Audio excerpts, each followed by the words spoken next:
Hello everyone, હું ભાવિક ડાબી ફરી વખત આપની સમક્ષ એક નવો ટોપિક લઈને આવ્યો છું. આજનો આપણો ટોપિક છે એક્ટિવ એન્ડ પેસિવ. આજનો આપણો ટોપિક શું છે? એક્ટિવ એન્ડ પેસિવ ટોપિક, બરાબર?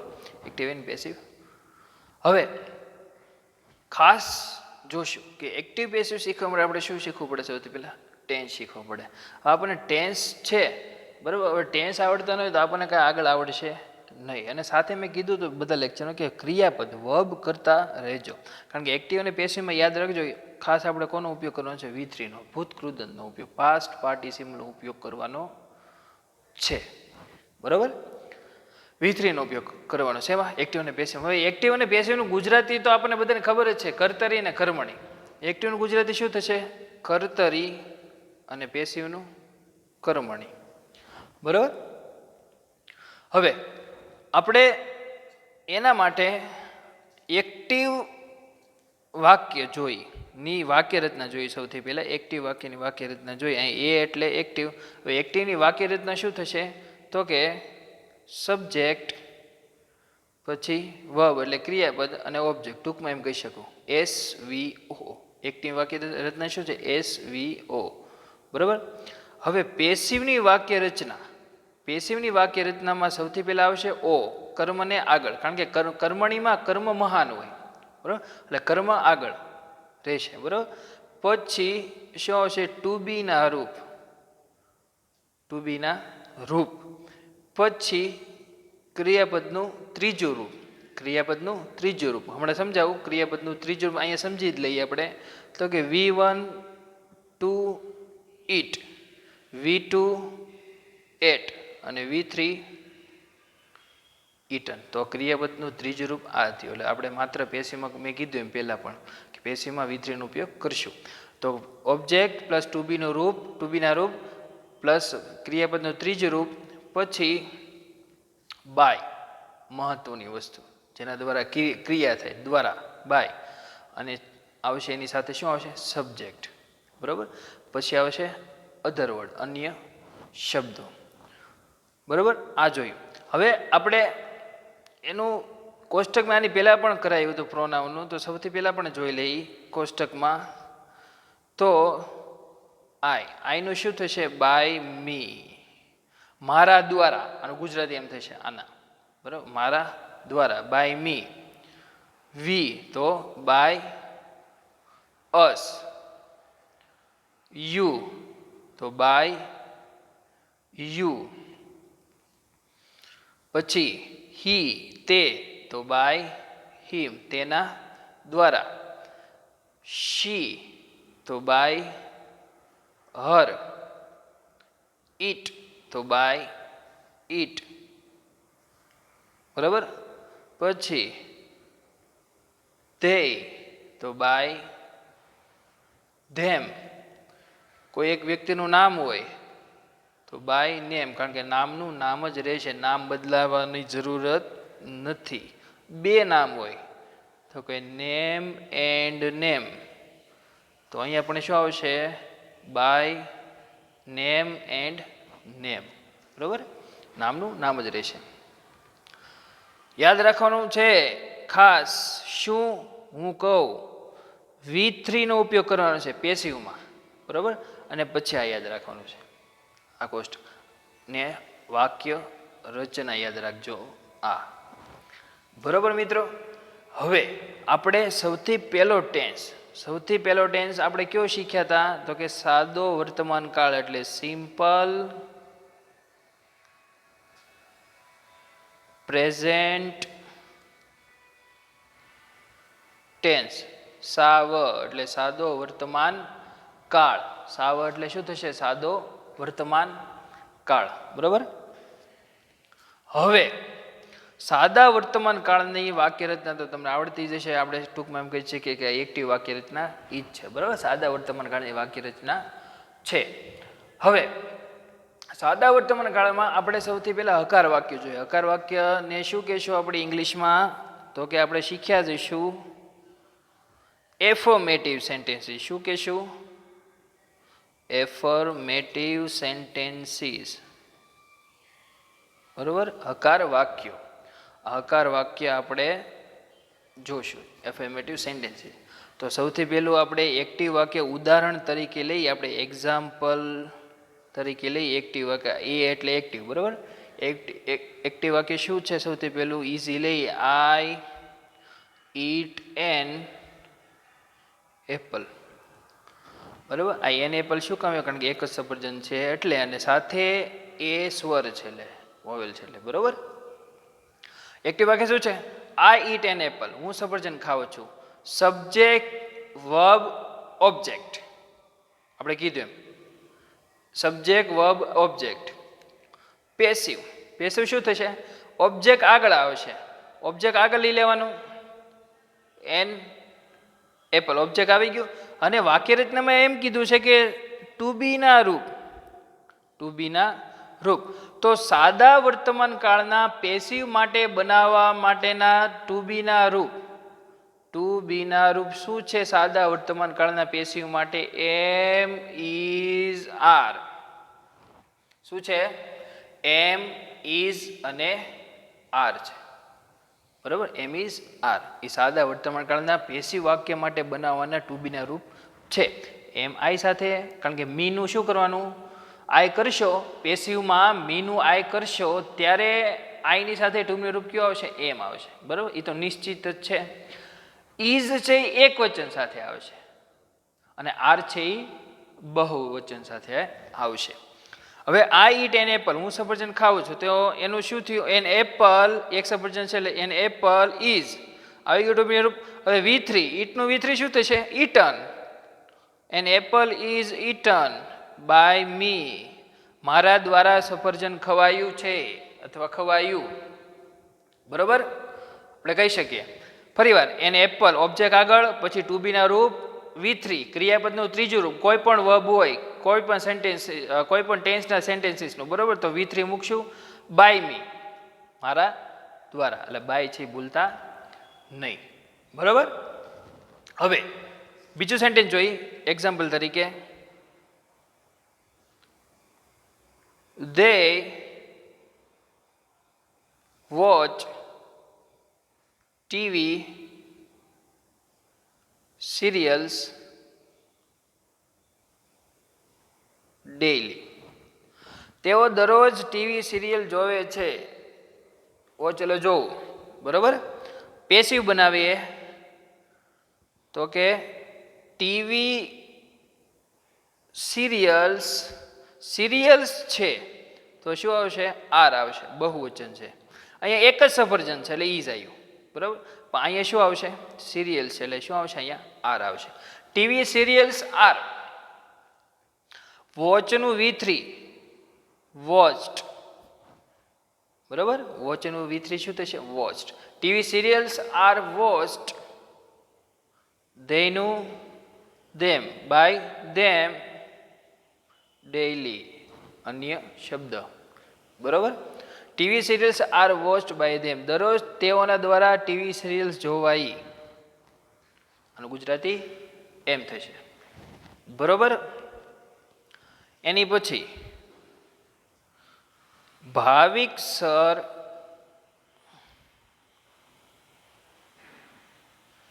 teaches us English. ભાવિક સર અમને ઇંગ્લિશ શીખવાડે છે. અસ છે, બરાબર. મૂંઝારો અહીંયા થાય, બરાબર. જોઈએ આપણે આના બે રીતે બનશે, આપણે જોઈએ. પહેલી રીત જોઈએ આપણે પેસિવ બનાવવામાં. પહેલી રીત આપણે જોઈ તો વી આર, અસનું વી થઈ ગયું, બરાબર. વીનું ટુ બીના રૂપ, વીની સાથે ટુ બીના રૂપ કયા છે? આર છે, કીધું એમ, બરાબર. કારણ કે ટુ બીના રૂપ અહીંયા આવે છે, વીની સાથે ટુ બીના રૂપ, અહીંયા પણ સિરિયસની સાથે ટુ બીના રૂપ. અહીંયા વી એટલે બહુવચન છે એટલે આર આવશે એની સાથે. વી આર ટીચરનું V3 taught, we are taught English by Bhavik sir, બરાબર. બીજું સેન્ટેન્સ જોઈ, બીજી રીત તો શું આવશે? ઇંગ્લિશ ઇઝ, જોતા રહેજો અહીંયા, English is taught by Bhavik sir to us. હવે સાયન્સ વાળા માટે ખાલી જગ્યા પૂછી શકે. અહીંયા ક્યાં પૂછી શકે? અહીંયા પૂછી શકે. બરોબર, તો મહત્વનું છે આપણા માટે આ સેન્ટેન્સ અથવા આ પેટર્નનું. બરોબર, કારણ કે ખાલી જગ્યા મૂકી શકે છે. બરોબર મિત્રો, આપણે એફર્મેટિવ સેન્ટેન્સીસ જોયા. હવે એના નેગેટિવ આપણે જોઈએ. હવે નેગેટિવ સેન્ટેન્સીસને જોઈએ આપણે તો આપણે શીખ્યા જ છીએ નેગેટિવ સેન્ટેન્સીસ કાળની અંદર. બરોબર, કાળની અંદર આપણે શીખ્યા. હવે નેગેટિવ સેન્ટેન્સીસને લખવા માટે આપણે એની વાક્ય રચના જોવી પડશે.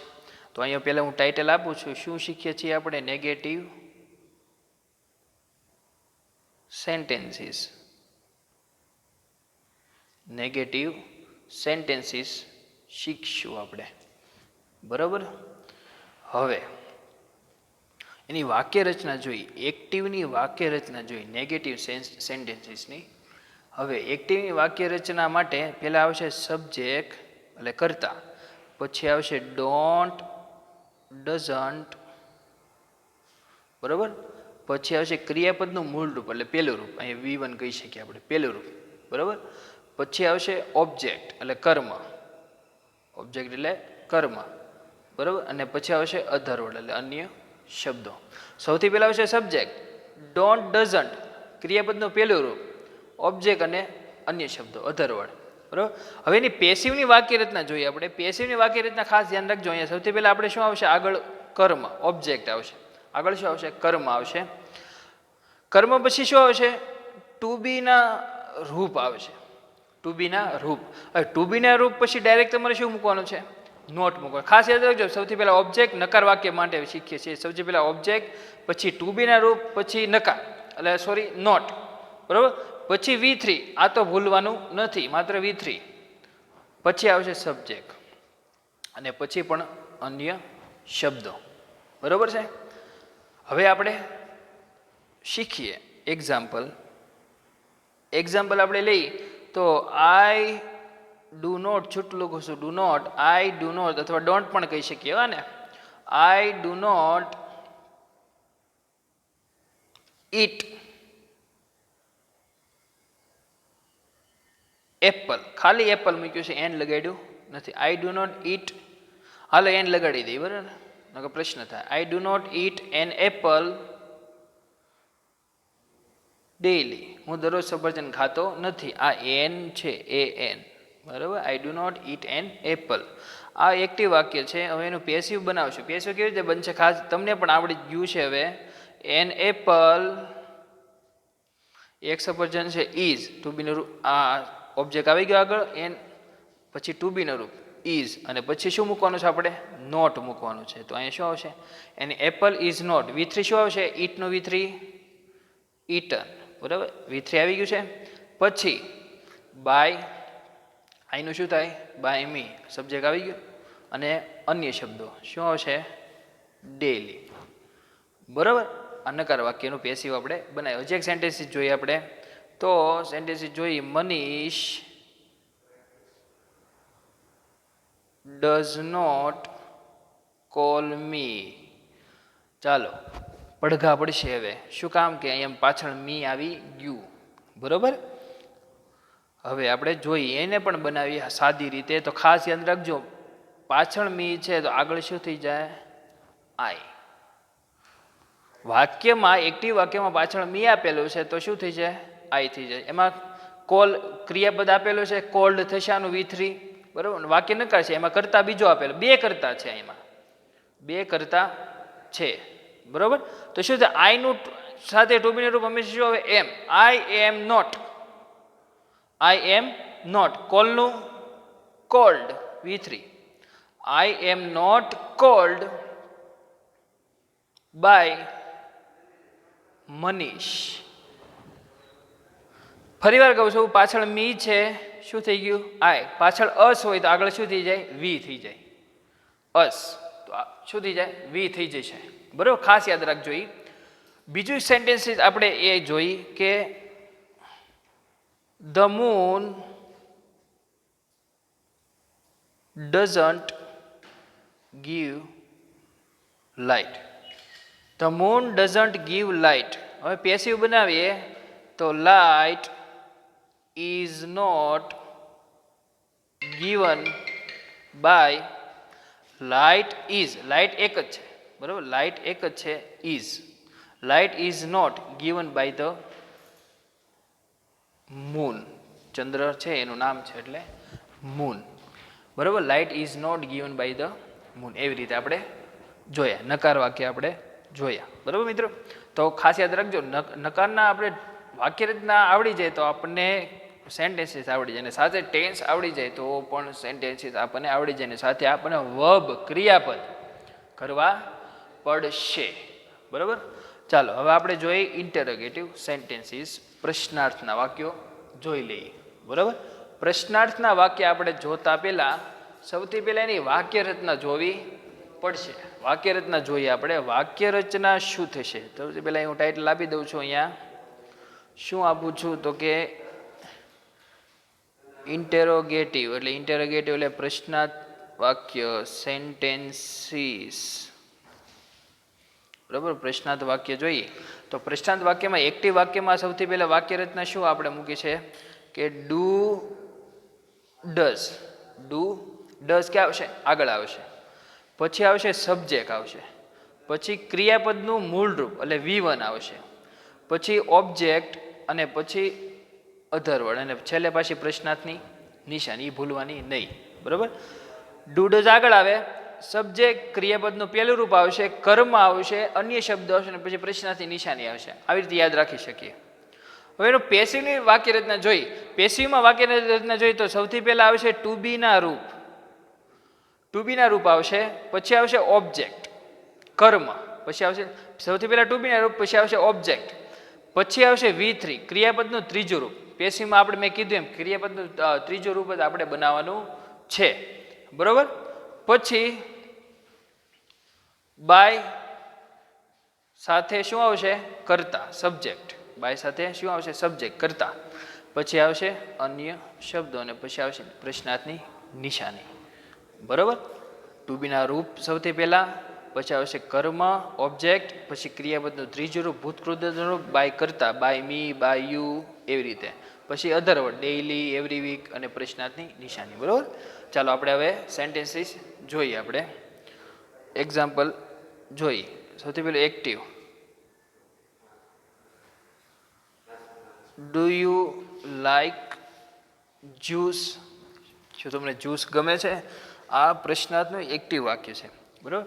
વાક્ય રચના જોઈ છે કે અહીં ડુ ડઝ આવી ગયું છે, અહીં કર્તા આવી ગયા છે, અહીં ક્રિયાપદનું પહેલું રૂપ આવી ગયું છે, અને ઓબ્જેક્ટ કર્મ પણ આવી ગયું છે, અન્ય શબ્દ છે નહીં, અને પ્રશ્નાર્થની નિશાની પણ આવી ગઈ છે. પેસિવ વાક્ય બનાવ્યું. પેસિવ વાક્યમાં જ્યુસ એક જ છે તો શું આવશે? Is juice.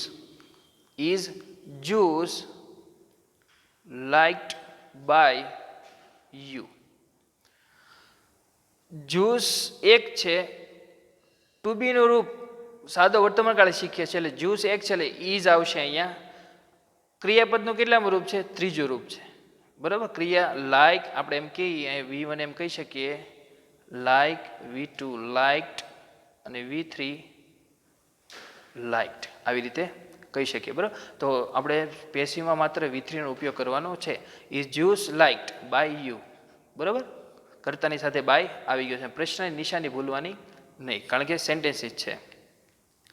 હવે એક્ટિવ વાક્ય જોઈ. બીજું, does Amit write letters daily? Does Amit write letters daily? શું અમિત દરરોજ પત્રો લખે છે? આ પ્રશ્ન પૂછ્યો છે. પેસિવ શું થશે? પેસિવમાં સૌથી પહેલા શું આવશે? અહીંયા ટુ બીનો રૂપ તો કે લેટર્સ. અહીંયા જોઈ લેવાનું, લેટર્સ એટલે બહુવચન છે. ખાલી લેટર હોત તો ઇઝ આવત, પણ લેટર્સ છે તો અહીં શું આવશે? આર આવશે. શું આવશે? R. R letters, R letters, R letters. રાઇટનું V3 return. રાઇટનું V3 શું થશે? રિટર્ન થશે બરાબર. Right, rote, return. R letters return by Amit daily. આ letters return by Amit daily.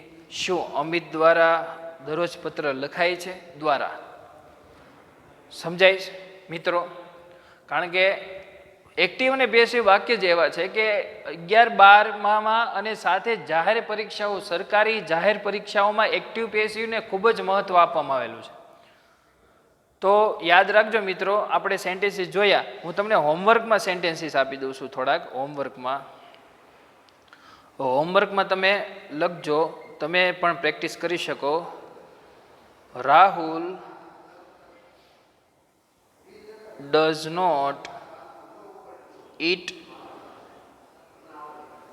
mango. પછી do you